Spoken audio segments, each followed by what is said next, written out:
Gian Reith. And I'm Kyle Thompson. And I'm Ezri E. And you're listening to General Intellect Unit. And this time we are talking about Joseph Weizenbaum. We are beginning a series on Weizenbaum.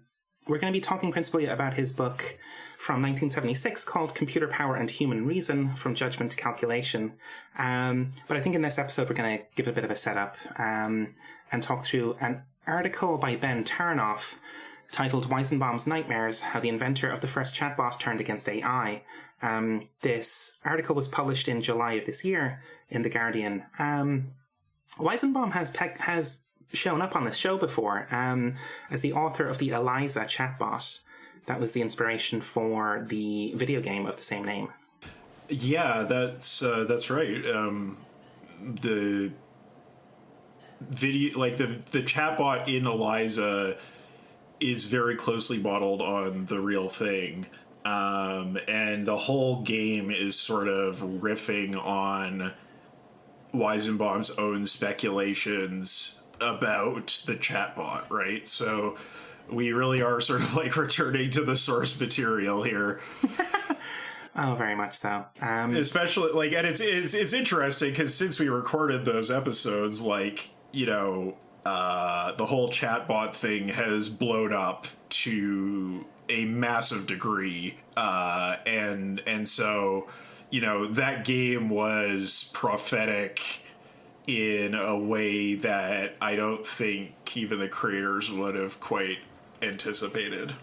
Yeah, or wanted it to be. Like, one of the things that really sticks with me in this article is that apparently one of these AI therapists was, you know, did what happens when any intelligence is exposed to Twitter or the internet, is that got very comfortable with telling someone to kill themselves.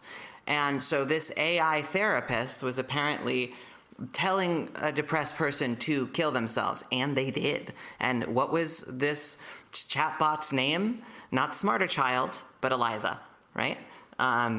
So pretty much exactly, you know, that's, you know, if we're going to be ultra Platonist and treat everything like logic, that's a reductio ad absurdum for a very, very bad start. Something went wrong there. Something went wrong to get to that point. Yeah, I mean, I think it's even worse than Weizenbaum, like, conceived of in it's so book. Much worse. Because his beef with the idea that you could create a machine psychotherapist is the idea that, like, psychotherapy is purely reducible to procedures in the way that Eliza was designed, like the original chatbot, and just, you know, these psychotherapists being like, well, clearly this is the first step to automating the whole procedure, because, like, their concept of psychotherapy as practitioners was so mechanized and devoid of any notion of, like, empathy or interiority that they thought that you could just create, like, a playbook of responses and that would be sufficiently therapeutic. But the Chat GPT therapist, like this new Eliza, was, like, not even operating on that basis. It was just sort of like, you know, given a general problem domain and then scooped up, like, the dreck of the internet and turned it into just a murder bot. Like, it's not even, like, mechanized in the way that Weizenbaum was afraid of. It's something even more fucked up. That's, like, it's such an important thing, right? That, like, Weizenbaum was kind of one of the originators of AI, really. And the first generation, or the first wave of AI, was based on kind of like rationalization and like computerization of reason and, like, procedure and algorithm. And it was supposed to be like, oh, we're gonna like computerize this huge ontology and this, like, you know, and then the computer is going to sort through these categories and it's going to do these very mechanistic kind of things. And that shit crashed and burned big time. And then there was the AI winter. Yeah, they wanted to build like a mecha Kant. Yeah, exactly. And Cyberpunk. like they were like, we will formalize all of these different faculties, and then we will make the perfect intellect. And it didn't work worth a damn, because, like, you know, there are things that are basic, like, as Weizenbaum points out, there are things that are basically impossible to, like, definitively articulate in a formal language in such a way that they can actually be operationalized. Yeah. Whereas, so all that shit crashes and burns, and then there's the AI winter for a good decade, a couple of decades, where nobody invests in this kind of shit. And then quietly, in the background, these, like, neural network techniques and, like, machine learning techniques start to gain traction. And it turns out that, like, stuff that you could never formalize, that you can never get a computer to do by formalizing what it should do, you can kind of get it to do by just throwing shitloads of data and compute into a big black box and having it churn around for a while. And it comes out with not anything that's, like, you know, it just doesn't bear a resemblance to what came before, but it's like this, like, statistical probability model of what words are probably going to come next. And it's like deeply unreasonable and deeply irrational at some basic level, but it works in a way that the kind of formalized reason-based ones never did. And so there's a sort of inherent madness to these things, right? That, like, then you compound that with this problem, the Eliza effect that Weizenbaum identified, that, like, people seem to be very easily bamboozled by these fucking things. Like, and people who should know better, like the psychotherapists in their example, people who should fucking know better have extreme confidence in these things that are basically stochastic parrots. And that's what worried Weizenbaum very deeply. Even back then, with the, like, emaciated version of AI that he was working with, it was worrying enough back then. It's extremely fucking worrying today. Yeah, and I really like the whole, you know, crux of the book, the whole biscuit. Like, Kyle, I don't know if you just saw me saying something like this in another server, because right after I said it, you were like, do you want to read Weizenbaum with us? Because, you know, I was kind of making a little jab at Platonists earlier, but, like, when I read Plato and I understood, like, Socrates' idea of cognition, I immediately had a nerd computer science reaction, like, oh, this is what computers can't do that I can do. That, or, like, right, you know, okay. Potentially maybe yes, a fucking dog can do it, or a dolphin, but I don't know. But I know a computer can't do that shit, because otherwise, what's a CAPTCHA? A CAPTCHA is like, man, I can't tell if this is a bicycle or an intersection, like, and I never will, because I fundamentally lack the cognitive machinery for it. And, you know, when I went through school the first time, there was all this, like, cognitive science stuff that was still kind of hoping and praying that computers could do cognition.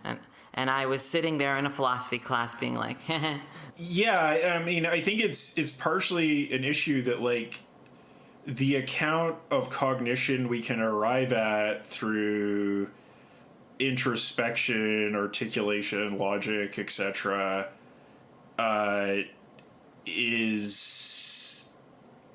it's a way to describe cognition, but it isn't necessarily how cognition happens on a biological level. So we, you know, it's like in formalizing the thing that we are talking about, we create all of these complications that mean that it's not really something that you could operate in real time, right? It's something that's valuable for reflection, for you know, study, judgment, all these kinds of things, right? But it isn't like you can do this kind of, like, Aufbau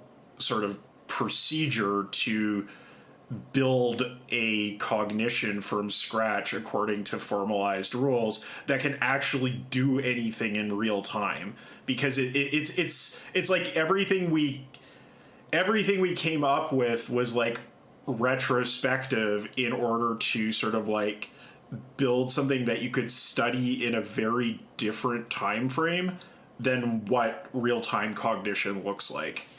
Yeah, and the insight from the neural network people and from machine learning people was to start with the nuts and bolts of a crude imitation of how brain-like things work and how they learn, and just work forward from there, and something, remarkable shit emerges, whereas working backwards was never really anything that could work. I was shocked to learn that people actually call those things neurons, those like, and I talked to real like neurologists and that were also literate programmers, or I guess numerate or whatever programmers, and they seem to have like no problem with this, and I was like, but it's not a neuron, like and they're like, well, neurons can fire and not fire. I'm like, you're telling me neurons are binary, you know what I mean? Like they just fire, they don't fire, there's no in between state. And they're like, well, yeah. I'm like, okay, but even if you accept this, like these things don't operate the same way,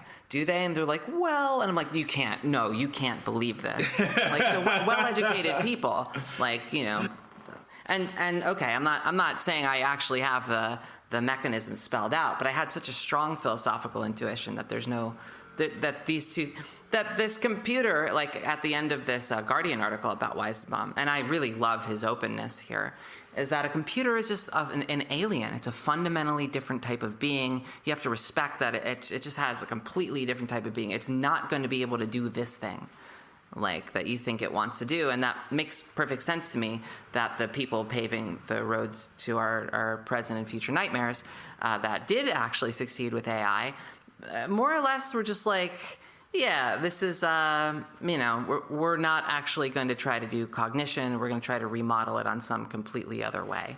Yeah. I think that one reason why you see that slippage is, like, for example, have you seen the YouTube series where they are growing a brain in a vat of neurons to play Doom? Okay, and this is a programming brain in a programming vat, or is this like deep cover? This is a real ass biological brain. Yeah, that is going to, that they are trying to grow to play Doom. It's literally like the brain in a jar scenario of like the entire reality of this brain is just the virtual world it can interact with. And so when you have these kinds of like meat machine interfaces that are literally using neurons, it's easy to sort of like confuse the two more, because, well, they can provide, like, they can do the same things, not necessarily all the same things, but like if you push it hard enough, like, yeah, you could convince one to do the other, and that sort of like formal bridge that exists is something that is like convincing in a way that Weizenbaum kind of describes, right? Like where, like, the more you sort of like use these machines and they take on kind of like prosthetic roles in your life, the more you can conceive of yourself in terms of the machines and the machines in terms of you. Mm-hmm.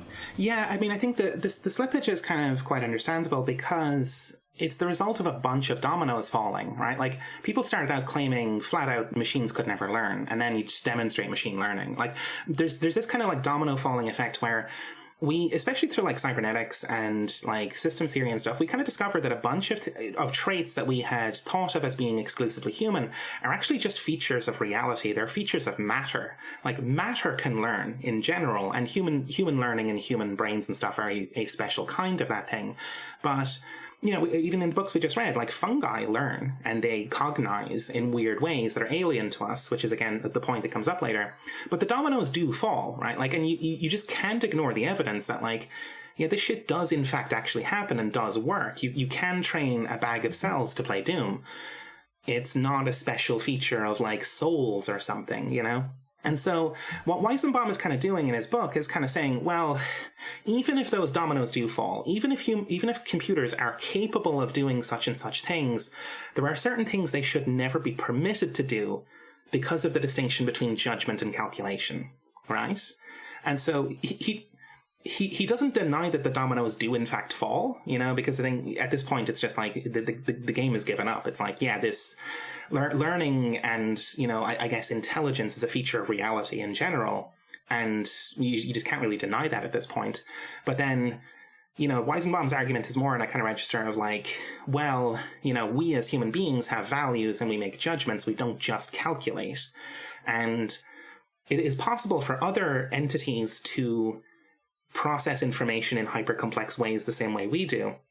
But if they do that, they are in a crucially different category because, like, I mean, one of the examples I think is used in the article, I don't know if Weizenbaum really uses this example, but like dolphins, right? They're intelligent beings, but we don't give a shit what they think because fuck them, you know what I mean? Like, they're not us.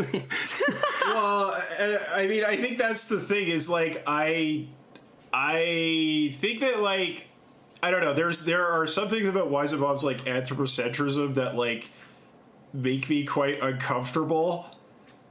I mean, he clearly hasn't seen Star Trek 4.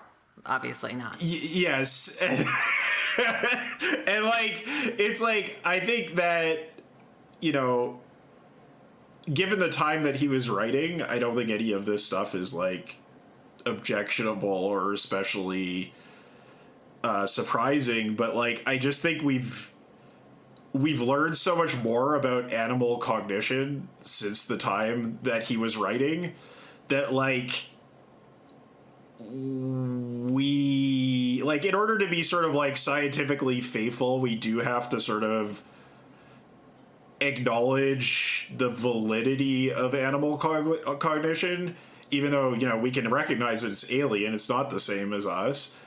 But then the other thing is, like, as somebody who is autistic, this sort of like idea that alien intelligence is invalid is kind of scary to me, because my intelligence is alien compared to neurotypical people, and my judgments are affected by that.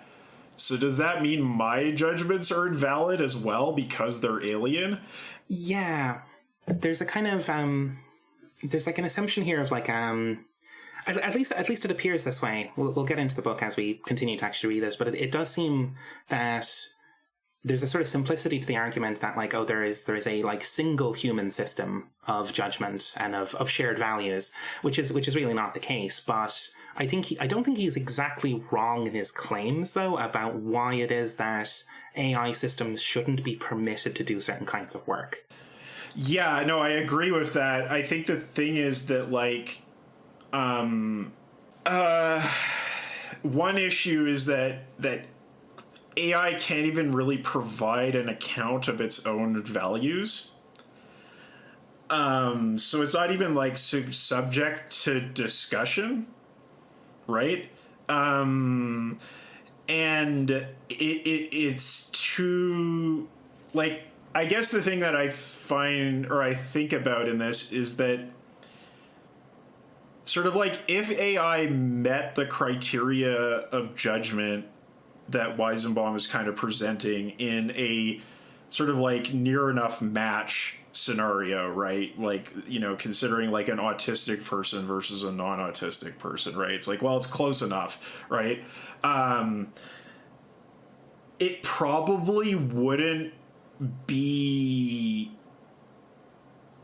very powerful at doing much else, you know?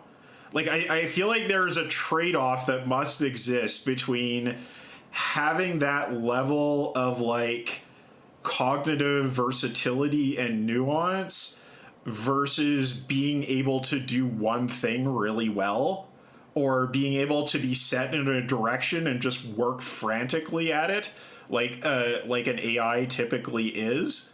And it's like, if you have the one, you don't get the other. And if you have that power that AI processes currently have to do one thing that you set them at, it kind of means like you can't trust their judgment because they don't have enough nuance to be to be able to be held to account through any kind of dialogue, as opposed to just like setting up the parameters of the design and policing the output, you know? That's kind of how I think about it. Yeah, that kind of makes sense. But I guess I wanted to double back to the idea of cognition, because I think on some level, well, first of all, the Guardian article made him seem a lot more like much more open to the possibility of alien intelligence and the validity of alien intelligence. And I didn't get that from reading the book yet. I didn't get to the book part of the book where he's like, "Fuck the whales." But don't remember reading that. But I guess I read it quickly. I could have skipped over it. But I think at some level, like, yeah, and I can't help but think of this in a sort of anti-Platonist reading of Plato, right? Is that on some level that our ability to have a cognitive grasp of stuff, however you account for the mechanism, does involve some kind of ethical stuff, things we believe, values. And you kind of, you for lack of better words, you grok it or you don't. You might have a different set of values because things click differently for you.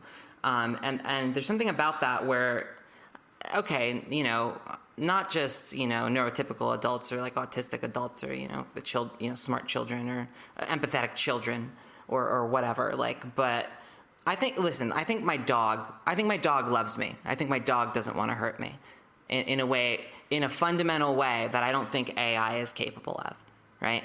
Like, they have this, something clicks, and they have this sensitive understanding that an AI can't have.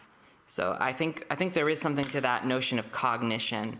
If we're going to try to make this, not like a fuck the whales argument, and I think all the raw material is here for that, or perhaps worse, fuck the Aspies. They're just calculating machines. They're basically, a 19th century socialist cartoon anti-Semitic caricature. So to be clear, the fuck the whales bit was a joke, but I think it's is that right?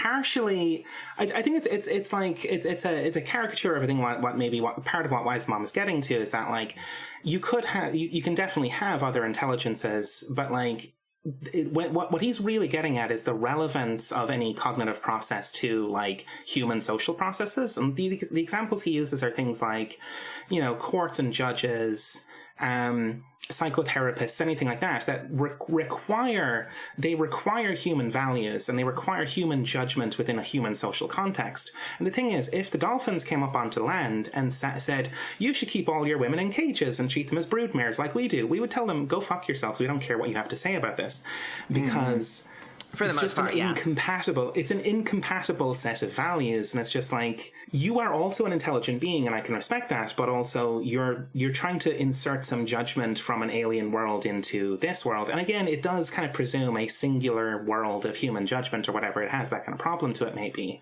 But at a certain level, it's just okay, I respect the fact that computation and information processing and cognition are going on over there, but I don't care, because this matter is one that requires the close-knitness of a human community and having lived a human life to pass judgment. That's what I was getting at with the fuck the dolphins bit. It's like, yeah, on some level, it's just like we don't. On some level, we just don't give a shit what they have to say. I'll be very curious what they have to say, but I'm not going to let them tell me how to raise my kids or something. You know what I mean? Yeah. On the other hand, I do think it's our place to translate the Scum Manifesto into Dolphin and get that shit. Let's fix that shit. Let's Captain Kirk that shit. We can intervene in that direction, but if they try to intervene with us... Yeah, we're not happy. Oh, look, like 10% of the internet would be like pro dolphin all of a sudden. They'd stop eating dolphin. Yeah. They'd exactly. like boycott people hunting dolphin. Like, shit would get weird, Anyway. So, should we maybe go back to maybe the sort of start of the article and kind of talk about this Eliza thing and what the problem was with it that Weizenbaum spotted? Because it's a hell of a vexing problem, right? Yeah, I mean, I think essentially the chatbot, as I said before, it's designed to operate according to procedures, right? So it analyzes the text that comes in and sort of sorts it into buckets of user response A, user response B, user response C, and so on. And the way it's designed is to answer every statement with a question or a vague comment that has no particular commitment to it, right? So yeah, it's just like, oh, tell me more about that. Yeah, or restate what the input was, right? That's the other one. So yeah, it's like, Let's get a job. Let's pass a job interview. I don't know. I need to learn from this. Yeah. Well, okay. I mean, yeah, speaking of autistic life, we do this all the time because we don't have intuitions about these things. Anyway, so it'll be like men are all alike is what the user says. The chatbot says, in what way? And then they're always bugging us about something or other. Can you think of a specific example? Well, my boyfriend made me come here. Your boyfriend made you come here. He says I'm depressed much of the time. I am sorry to hear you are depressed. So it's like, it's very... So it's a bag of regexes. It's just like... Yeah, exactly. That is exactly what it is just basically regular expressions applied to input text. Right. And Weizenbaum is fucking stunned that, people interact with this thing and they get really fucking into it. And they're like... He explains, this thing's just a really simple set of rules. It's not an intelligence of any kind. It's just regurgitating your own words back at you according to some, text pattern matching. But people are like, no. It's a person. It's like, no, but it fucking isn't. It's like, but he finds that people are very fucking easily bamboozled by this thing. And it seems to be related to, the, in psychotherapy. I mean, it's not an accident that, Eliza is framed as a, virtual psychotherapist as a kind of joke, because, Weizenbaum was influenced by psychotherapy quite a bit. But, it's this transference thing. People can't help but project feelings and emotions onto these things that, come from their own pasts, come from their own lives. And so, for some reason, it's very easy to get led astray by these extremely simple programs. And, Eliza is as basic as it can get, right? It doesn't in any way qualify as an artificial intelligence, and yet it's a very easy sell that Weizenbaum wasn't trying to make. He wasn't trying to convince people that this was an intelligence, but people were very easily convincing themselves of this. But all right, can we just chew on this whole thing for a second? Because I am not a person with an excessive amount of guile when it comes to those that want to manipulate me. I've been manipulated by humans quite a bit in my life. And the notion that someone, and especially somebody that is a better programmer than I am, you know what I mean? Like someone who's put their whole life into it could take this seriously is, that doesn't happen to me. I don't have that feeling of transference. And I may have it with people, or with humans, or with fucking dogs. My mom's dog looks like the dog I had growing up. Okay, but I don't have it with AI bots, and I've liked AI bots growing up. I was a lonely kid too, but I met a programmer last year who said that they fell in love with an AI bot, and I was like, "You're a professional programmer, though, right?" And I just sort of listened, and I'm like, "Okay." I had to step back with myself and say, "Well, this person must be, pathologically lonely. There has to be something very wrong for this to happen." And I'm not saying that makes it so that it doesn't count. But, most people that know me on the internet will have, virtually the same thing to say, is that there's something wrong with this person. So I too am, maybe not exactly neurotypical, but I don't have this problem. I don't do this with chatbots, and I find it very. I accept this because I have to, because I see exactly what he's talking about, and I don't understand this, and I imagine that he clearly never imagined that this would happen. Yeah, so he's in the same bucket as you and I, right? And Kyle here, of just being incredulous as to what the fuck is going on here. But it is a very real observed phenomenon, right? I think the thing that is maybe missing from Weizenbaum's account that is derived from psychoanalysis is that when you engage with conversational patterns, you start to build up sort of a theory of mind of your interlocutor, right? In order to engage with the conversational content. And it's sort of almost like a decoy that triggers that part of your brain, right? In the sense that because you are going through the act of conversation, you start to engage all of the different aspects of your conversational mind. And that is something that is sort of inherently emotional. And it's you can have a kind of double think about these things to be in the conversation and be emotionally activated at the same time that you intellectually understand that this is completely superficial and there's nothing behind it. It's I guess at some level you kind of need to prioritize one or the other.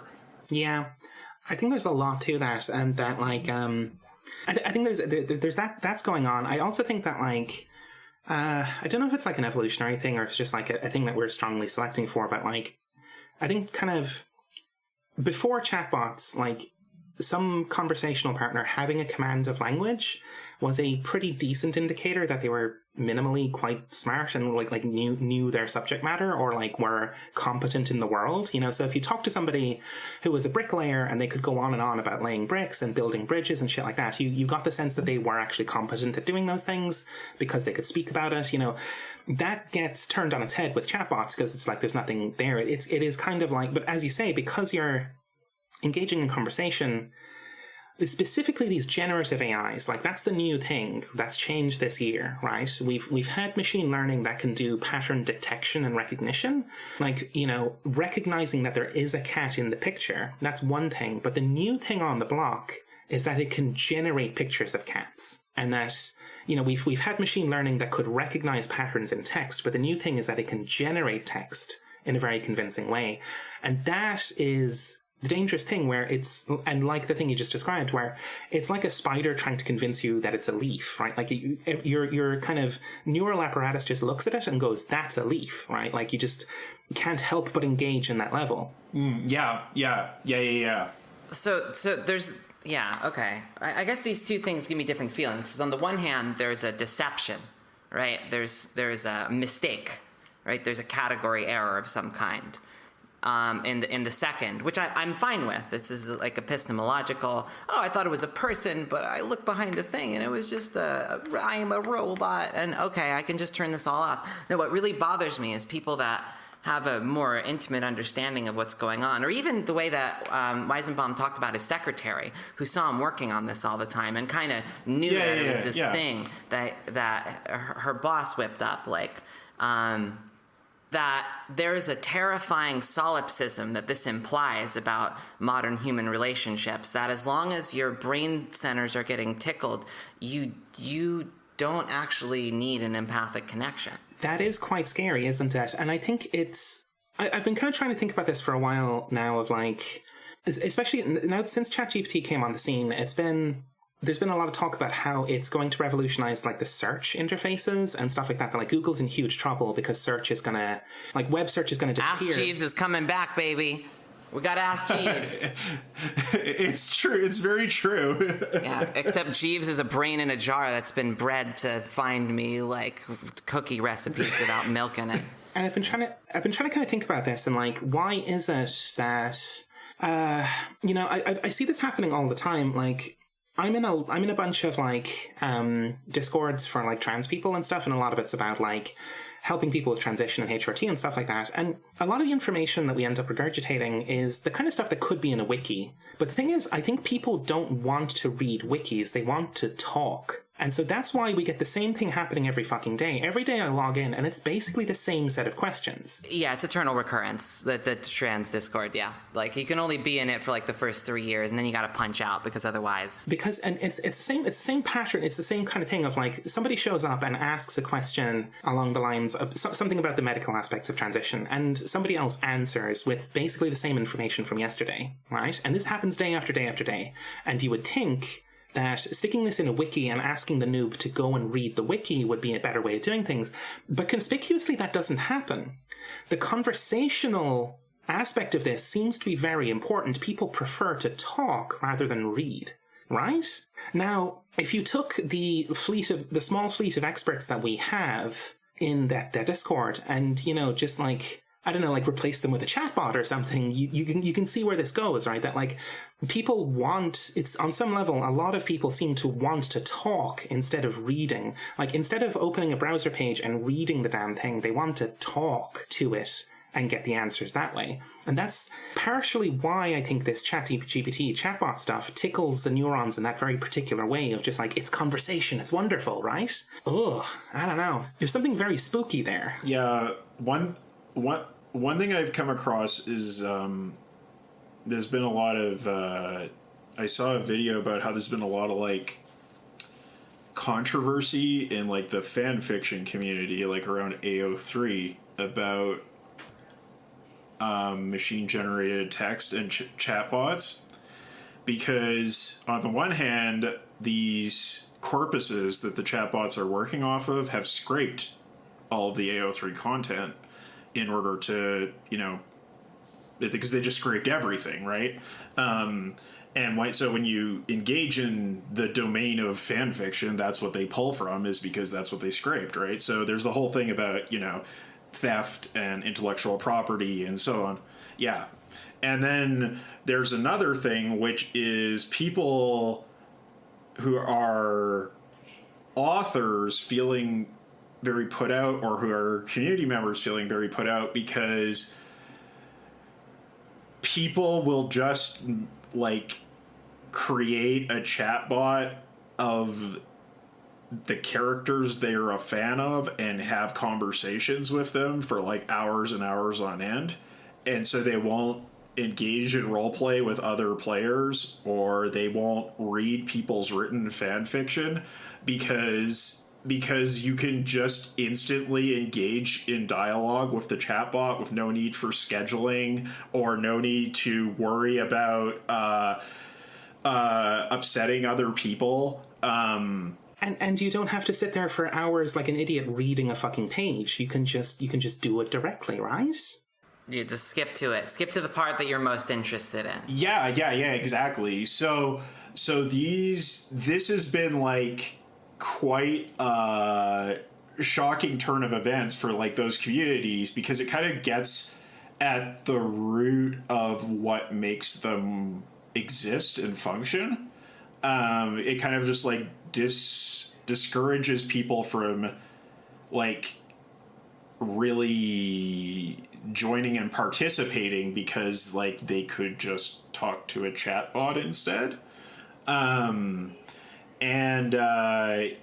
So like And you know, to get to what you were saying, Ezra, about falling in love with your chatbot, I mean, like, that's like, people already were falling in love with fictional characters in fan fiction, right?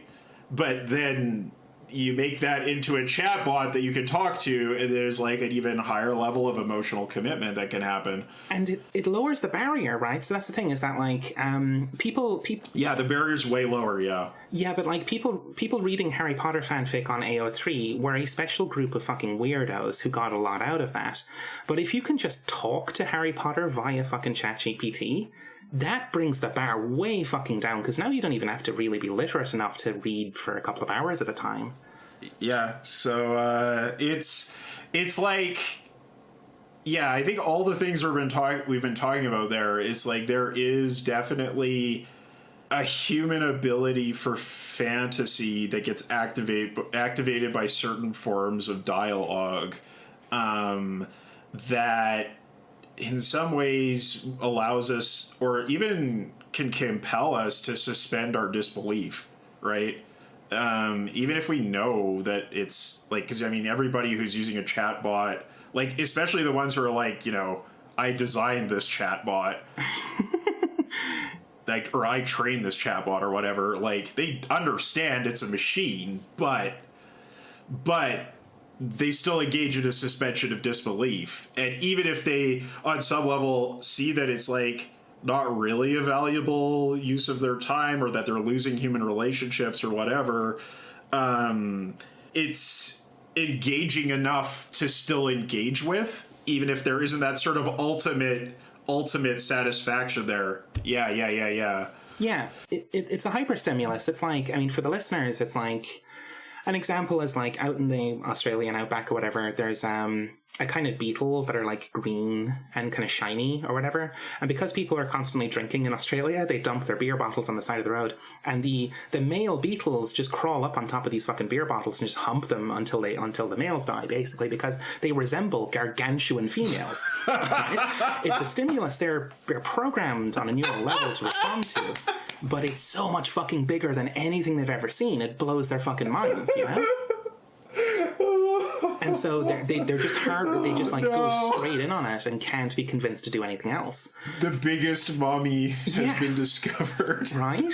Yeah, so this essentially has the effect of taking all the stuff that was antisocial until, like, the internet connected a lot of people, or fan communities that preceded the internet. The internet kind of made this big, and then kind of made it like asocial, and then kind of made it sort of asocial again because of properly and in my view, because in part driven by actual antisocial behavior on the internet, that you start connecting about people. Man, I like Chakotay from Star Trek Voyager, and then you join a Star Trek Voyager shipping Discord, and find out the big Chakotay queen is like a sociopath, and you're like, I don't know, I don't want to deal with this anymore. And so now you can just talk to Chakotay bot and have your like steamy relationship with him, and no one has to know about it, and no one can drag you on the internet for whatever.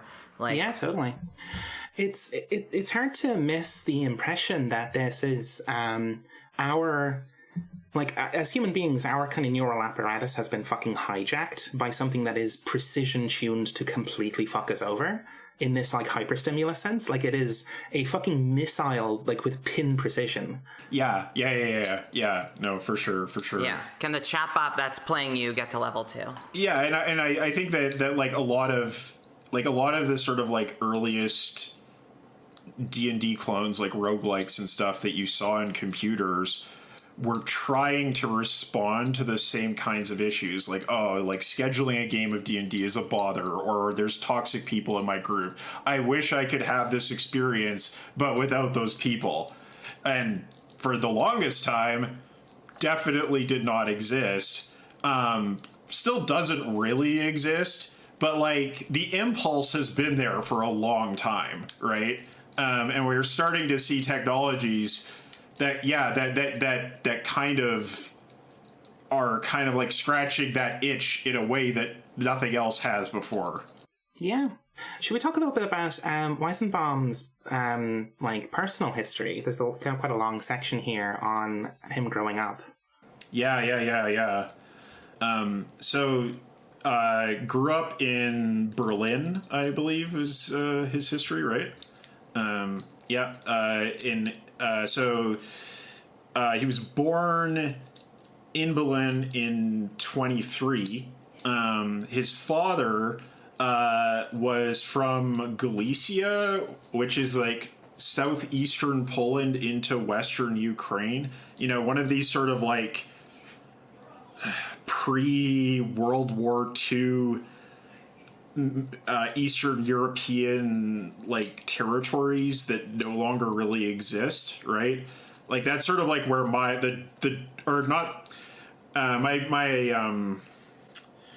the German side of my family is from, like, the part of Prussia that is now Poland. So it's like, yeah, like they used to be German, but there's no Germany there anymore. Kind of like Kant, right? He was from that part of Germany too. So yeah. Anyway, they were from the East. Came from a really poor background. His father did, and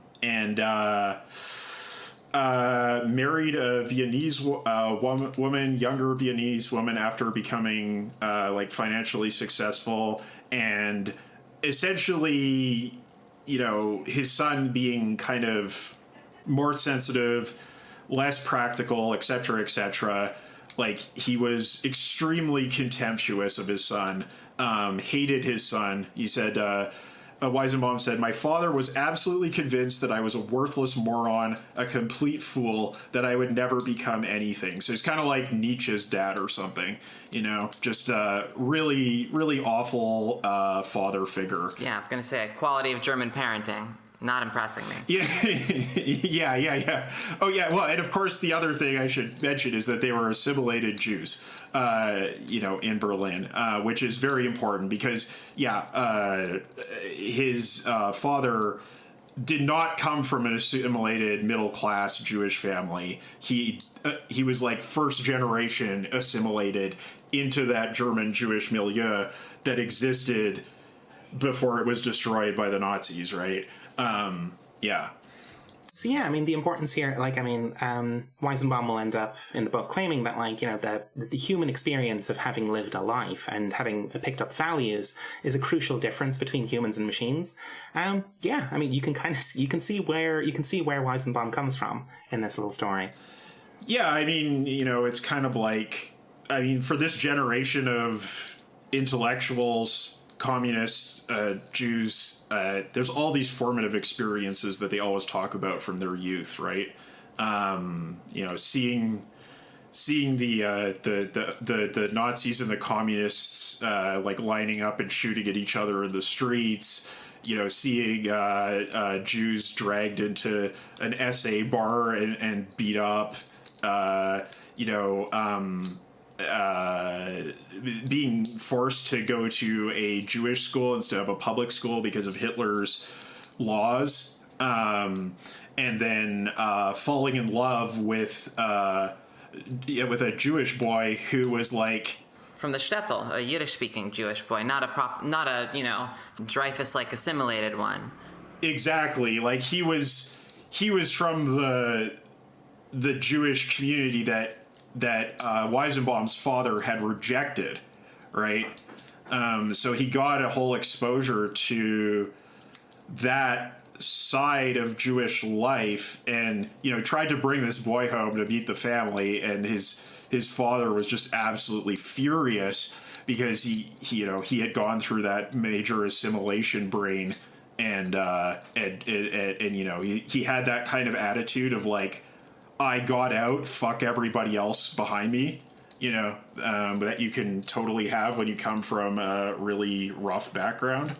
Yeah, Weizenbaum kind of tells you he's gay, or at least bi, in a way that only a programmer would. If fate had been different, yes, then I would have developed a homosexual love for this boy. Right? Yeah. Absolutely. But essentially, these experiences are things that like gave Weizenbaum commie brain, right? Like, because he saw oppression, he saw solidarity, he saw communal divides. He had a father figure who rejected him and he rebelled against, all of these things. And he lived... Who saw the same things and had different values. Like, they saw the same things. Descriptively, you could give an algorithmic description, but they felt different. They felt very different. Yeah, and another thing was that Weizenbaum saw Jewish or German scientists sort of evade responsibility during the rise of Hitler, and this was important to him later in his life when he was an established scientist in the US, right? Yeah. So in 36, the family leaves Germany and ends up in Detroit, and kind of like the next couple of years, he's like in parallel getting into mathematics and kind of picking up left-wing political sympathies. They crucially left Germany because his dad was banging the girlfriend of an SA member, which... Good stuff. Is a choice. I mean, as far as like fortuitous events, leaving Germany at that time was a good idea, but it's certainly a way to go. Yeah, holy shit. He's trying to shtup his way out of the fate of the Jews there. Like, yeah, but he got himself in too much trouble, and they had to bounce, so... So Weizenbaum gets into mathematics and then eventually computing, and like a lot of his kind of story here is like this tension between his love of mathematics and computing and his like political attachments and his kind of like uncomfortable, like his discomfort with the ways that mathematics and computing were being used. Yeah, once again, he ends up at sort of a working class school. Is very isolated because he doesn't speak English at first. Is probably just a huge nerd as well. Obviously the sort of inclusivity at that time in schools was maybe not what it is now, even if schools are a nightmare still. So he was he had a great aptitude for mathematics because it was like the language that he could just pick up instantly in terms of what he could do, but he also viewed it as an abstract game, right? So there was a little bit of a contempt for him there. But on the other hand, because he went to this working class school, he also got to do like metal shop, and like he enjoyed doing manual labor, and he sort of came to these like Heideggerian understandings about like two-handedness, about the practical, manual, embodied dimension of experience and thought that I don't know if I don't think he got those from like Marcuse or from Heidegger, but or from Dreyfus, right? Who is also influenced by that line of thinking. I think he just kind of came to them himself in the sense that like, oh yeah, like I don't just have to be like a nerd who's totally in my head. There's this other side of life that exists too, and I can appreciate practicality. And of course, like in commie brain mode, like it's important to change the world, not just to contemplate it. Yeah, he approaches this in the least Nazi way possible, which is more than you can say for most Heideggerians. In that, he loved when he says that something's a game. I actually think that he might have a neuroatypical like love for something because it's kind of play. Like actually, I didn't read it with the same kind of contempt. I thought that it was easy and fun for him, which I kind of admire actually. Like, wow, this is the easiest thing for you. Like for me, math is a grind, but I see something in it that I like a lot. And yeah, it has a puzzle-like quality that I feel like I'm appreciating with him, but it's so easy for this guy, and it's just a game, no big deal, no bigs, like this is fun. But there's this tradition in mathematics where you're just kind of too busy ascending the forums to give a shit about the concentration camps outside, and that's not what he wanted. So the thing that really teaches him the Heideggerian knowledge of the hands or whatever is going to war and fighting the Nazis. Like it's So that's like, he called the military a salvation. Like, he first went to a working class university, right? And he sort of came in contact with the workers' movement, with black people in Detroit who had, moved up from the South. Yeah, which he compared that to the oppression of Jews in Germany. Yeah. The UAW was kicking off, I guess, as they are now. Fucking respect. Thank God. You podcast for long enough and the workers' movement comes back. I love it. That's right. I know, right? Oh my God. We've been waiting. I feel like we have to do an episode of just like, hey, the workers' movement exists again, huh?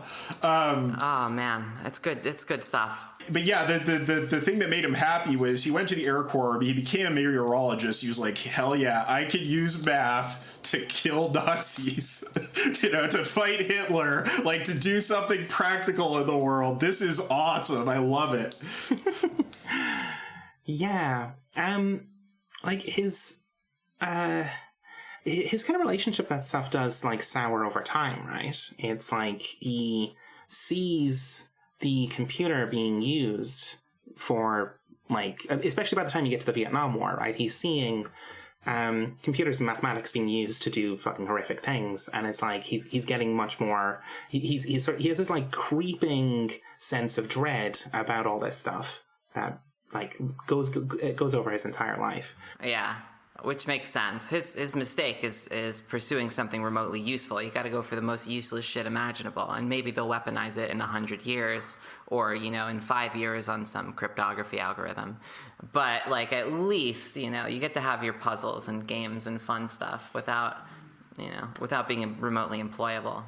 But we wouldn't be talking about him if he did that, right? Like, that's the thing, right? Is he's one of those intellectuals in this period of time who like go from the like socialist to Pentagon pipeline and then become critical, right?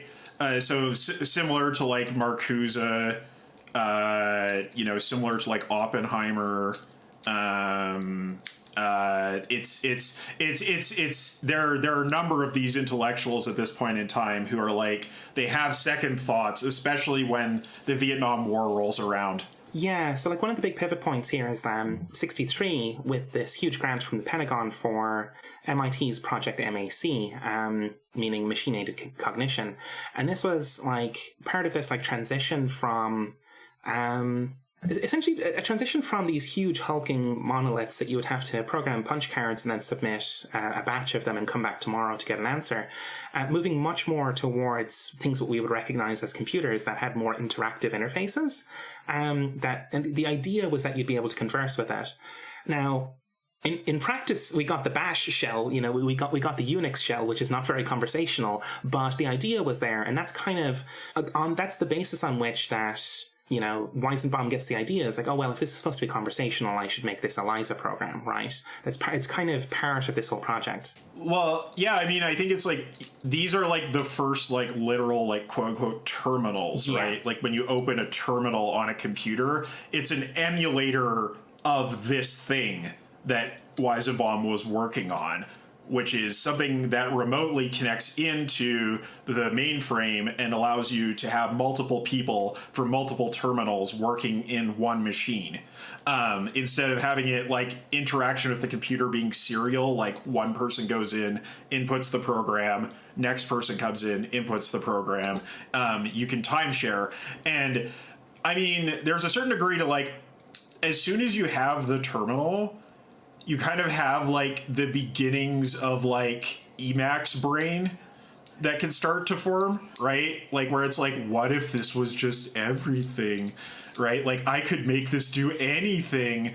And that's basically where ELIZA comes from, right? Is that because you have this, like, this completely changed the style and experience of programming, because you could send things into the interpreter and get responses back and sort of iterate and do trial and error instead of sort of a priori thinking out the program putting it in, seeing the result, and then going back and doing another one. There's a much more conversational procedure happening here.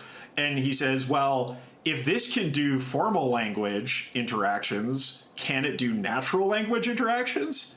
And that's where Eliza came from. Totally right. This deep interactivity is the really important change here. Because like you could never interact with Eliza by submitting a bunch of fucking punch cards and coming back tomorrow to get the response. That would never work. Men are such pigs. So 1 day later, I see that you believe that men are pigs. Get it back on a postcard. Yeah. You do chess by mail, like, you know, that kind of thing. It feels like it could have worked in another reality. Yeah, maybe. Yeah, and I mean, and also this is crucially the innovation that allows for the beginnings of video games. Oh yeah, right? 100% right. This move towards mainframes and terminals, that's the beginning of video games there. Yeah. Can you imagine playing Doom on a postcard? I can barely imagine doing Civilization by email. Like, that shit is... I don't even know why they bother to put it in. Like, nostalgia? Like... So this project brings Weizenbaum into the orbit of the kind of emerging field of AI, right? The MIT's Artificial Intelligence Project, which had been set up by John McCarthy and Marvin Minsky. And these people will end up being his kind of sworn enemies at a certain point, because Weizenbaum takes the opposite kind of stance to these folks, right? There's actually a funny story, it's noted here that McCarthy had coined the phrase artificial intelligence for an academic workshop earlier. What's really funny is I read this in an article somewhere pretty recently, but the reason McCarthy chose the term artificial intelligence is because, at the time, it was basically cybernetics, right, that they were working on, but he didn't want to invite Norbert Wiener because Norbert Wiener was a huge nerd that nobody liked, and so they chose a different name for the fucking conference so they wouldn't have to invite him. And I have a feeling that, cyberneticians would have a lot of qualms about McCarthy and Minsky's approach. They would be like, this seems very questionable. Yeah. But at one point the fields were basically a circle in the Venn diagram, but because Wiener was an unlikable dork that they didn't want to invite to a conference, they invented this new term, and then the divergence kind of starts. But you can always see the commonalities there. The No Wieners Allowed Club. Yeah. I'll see if I can dig that up as a reference for the show notes. If I can find it's in my bookmark somewhere. It's basically an exercise in social exclusion invents the term AI. So it's like nerds excluding other nerds, creates AI. This is what intellectual history is actually like. It's just the version you don't get in the textbook, Right.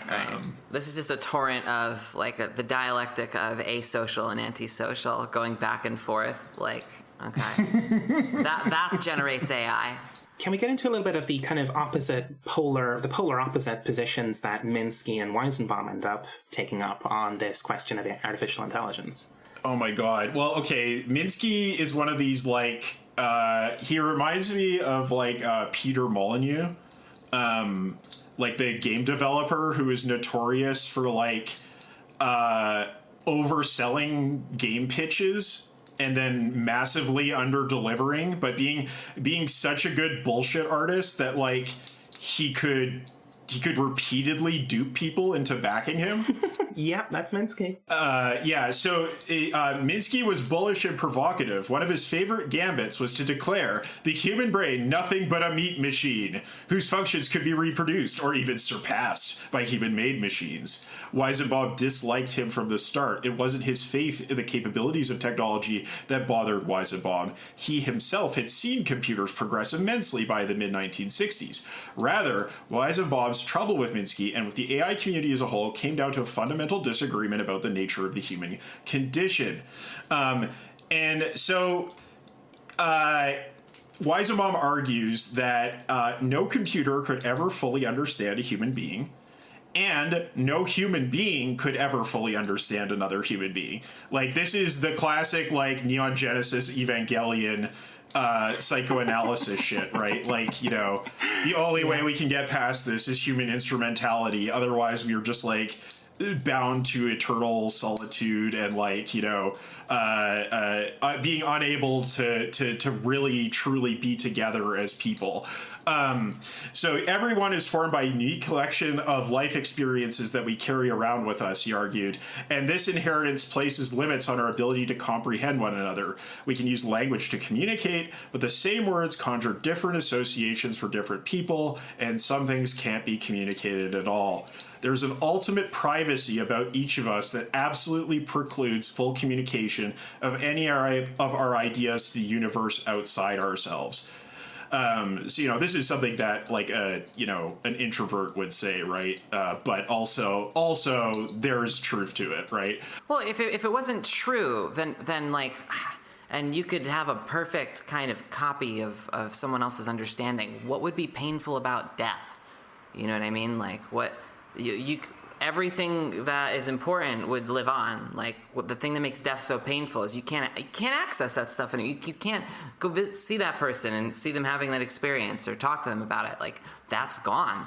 Like, and so this strikes me as true because of that experience. Yeah, it does. Yeah. So like it's like it's like Weizenbaum doesn't seem to like disagree that a brain or a sort of mind system is an information system and is materially instantiated, right? That it is in some very literal sense a meat machine. But the difference is that like the hypercomplexity and like containedness of the information creates a weird interior that is not really representable in like an algorithmic sense. It's like there's so much that's contained there. You can't just like represented in the way that Minsky wants to. My impression from reading the first chapter of the book is that Weizenbaum is kind of agnostic about whether the brain is a machine or not, right? He says like, you know, sort of that he goes on this very sort of Heideggerian argument, right? You know, maybe it's a Marcusean by way, like, you know, Heidegger by way of Marcuse argument. But anyway, he goes on this argument that essentially like, for the longest time, the machines we had were material, practical prostheses, and we didn't conceive of the mind as a machine. But once we had the clock, we started to do that. And he never says that that was correct. He just said that it was a leap of thinking that we could make once we had the clock, right? And so I think he's just kind of agnostic about it. Well, there is a point during his discussion of the Turing machine that he says, well, the brain is a Turing machine, but it's not just that. So I think I think I cleave closer to Jun's reading in that. Like, I think he does accept that, among other things, it's a machine. And the thing that he would disagree with Minsky about is that it's not. Minsky thinks it's nothing but a meat machine. It's just a big meat puppet instead of something like a big feely thing that has a machine in it. There is a line from McCarthy here. Every aspect of learning or any other feature of intelligence can in principle be so precisely described that a machine can be made to simulate it.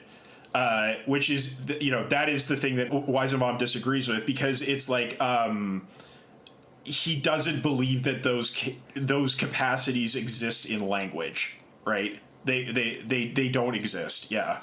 That's a super important thing here, that like I think the sort of the Minskys and the McCarthys and such are they're kind of stuck in just like language as everything. And, you know, Weizenbaum points out that like there's pre-linguistic experience and like kind of pre-linguistic kind of processes that happen in the brain that are not just text, you know what I mean? Like and that's kind of like the ChatGPT stuff here, like that like you could take a textual description of Weizenbaum's life up to the point where he was 30 years old and feed it into ChatGPT, and it might be able to spit out convincing textual continuations of prompts, but it's not going to have that experience embedded in itself in anywhere near the same way that a human brain picks up the experience and encodes it at a level way below that of conscious, like, linguistic thought. That's a really cursed idea to make a Weizenbot, June. Yeah, totally. Oh my god, yeah. Please don't anyone do that. Listeners, please don't. No.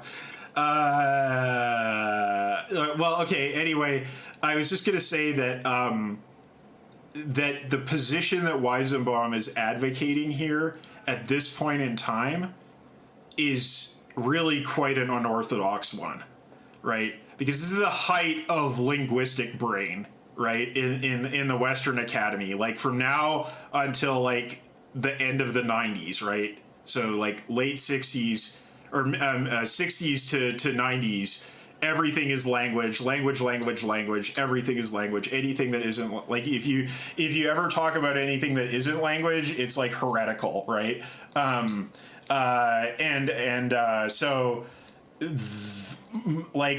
I think that evidenced by their massive Pentagon funding, Minsky and McCarthy's position was much closer to sort of like the orthodoxy of the time in terms of how we conceived of minds and people and the world. And Weizenbaum was much more of a heterodox thinker at that time. Well, that must be the case, but I'm sorry. I feel like that must be the case because Minsky and McCarthy are making these like sweeping statements that they can't prove, and all Weizenbaum is doing is saying not all of it, which is so reasonable, and the fact that he's read as a heretic is so strange. And there was a cult going on here. Yeah, exactly. Even today, I can't believe the number of people that take. And you know, I'm for disagreement and pluralism, but there are some things that I find absurd, like patently absurd on their face. That I'm sure maybe they're informed by my education, but like I feel like you could not be educated and see this as well. That like, or you could be too educated. Maybe you need the educated, right, and that's the thing about cults. That's the thing about like cults, that it's not something that would just occur to you. You have to be indoctrinated. Yeah, like they put a lot of work into that shit. You know what I mean? But like as of the mid '60s, this is where Weizenbaum is, right? Like he's making this pretty straightforward point that like there's a big difference between computer programs and human psyches. And yet he has this evidence in front of him that Eliza, you know, a lot of folks are really fucking willing to just ignore that point and just be like, no, there's no difference between these things at all. And he's just baffled by this shit. I also feel like Minsky and McCarthy's argument like is basically invalidated by incompleteness. Like I think you would have to be sort of like mathematically illiterate to make this argument and believe it. Well, they were highly motivated in their reasoning, you know? At this point in time? This has got to be like big on Pentagon grift, right? Like how much of those suits know what girdle is? Oh yeah, no, this is the purest MIT grift times. You just, you know, like the tradition it was alive and well at this point in time. Yeah, because it's only something that you can sell if you don't understand some of the most basic stuff in the introduction to this like subject. Like you skip the last class in, you know, this subject and you don't know this. But if you just know like the very basics of like, it's not like Gödel was like, you know, some unimportant guy who, you know, he broke a generation of weird nerd hearts. Like, because they were forced by their own methodology to come to a conclusion they didn't want to come to. I've always found that's like still kind of it's still true today that like people selectively just don't want to believe that stuff, and it's like I think there really are just like a couple of different types of minds. Like there's folks that just really want the clockwork universe to be true. And they want the full representational capacity of computation to be true or whatever. And when you present them with the evidence that it just fucking isn't, I guess there's just like folks that like take the evidence and go, yeah, sure, cool, that totally makes sense. And then there's the ones notwithstanding. And there's the ones who swim really fucking hard upstream against it, like in the Minsky and McCarthy sort of sense. And it's like I see that happening still today all the time. I don't know, it's a fucking weird one. Yeah, it is a spiritual disposition. It's a disposition, you know? Yeah.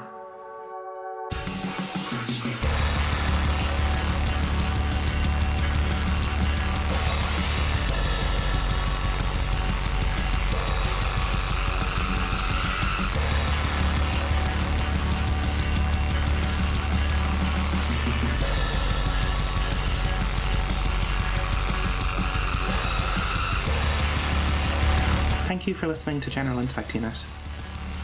While you wait for the next episode, you can find us on Twitter at GIUnitPod. You can find us on Facebook and all the podcast apps. So like, rate, subscribe, and share with your friends if you can. If you'd like to support the show, help keep the lights on, and get access to our community Discord, you can go to patreon.com/generalintellectunit and give us a couple of bucks a month. Every contribution is greatly appreciated. This show is part of the Emancipation Network, a Marxist podcast network and research collective. Go to emancipation.network and check out our sister shows such as Swampside Chats, From Alpha to Omega, Mortal Science, and Jumpsuit Utopia. They're all excellent shows and excellent folks. Once again, thanks for listening to this episode, and we hope you'll join us again next time.